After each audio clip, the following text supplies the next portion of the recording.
Good evening. Alrighty, so about the YMCA video. A few new insights I gained about the Y were number one, that it was that old. I did not realize the Y was founded in 1844, but I found that really interesting.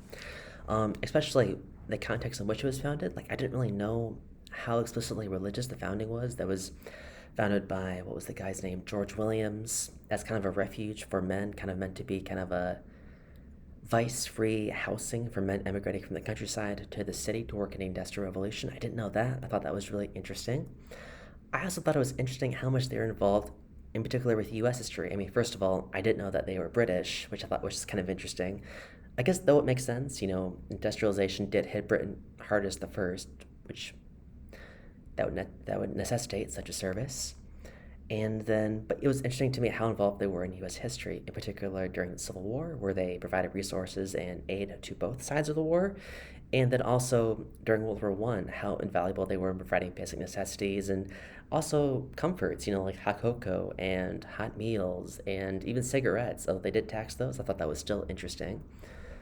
Um, and I guess basically what the why is, or what the video basically gave the impression of, is that it was an organization that started as a much more evangelical Christian organization, kind of for men, kind of for young single men, for healthy, clean, pious living.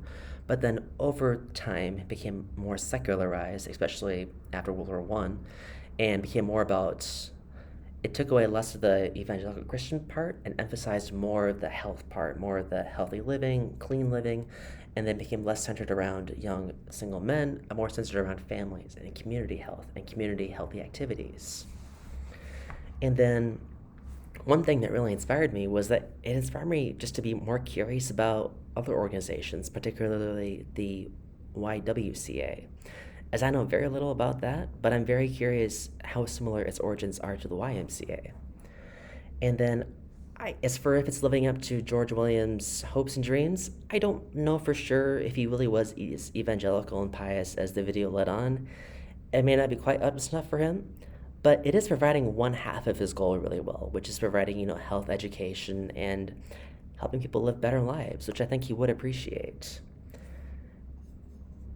And then as for what I think of the modern YMCA, I think overall it's a very positive influence on society. It encourages healthful living, it encourages people to be healthy and active in their lives, and it also provides resources for communities like swimming pools and workout rooms and classes and how to just be, how to take better care of your bodies. I think that it's probably good that it places its allegiance more towards community health than towards explicitly Christianity, because by prioritizing health over a specific religious code, it expanded the audience it served, and I think overall probably helped more people than it would have if it had been more narrowly focused on just its own religious doctrine and spreading that doctrine. And yeah, I think that's about it for me today, and you have a great night.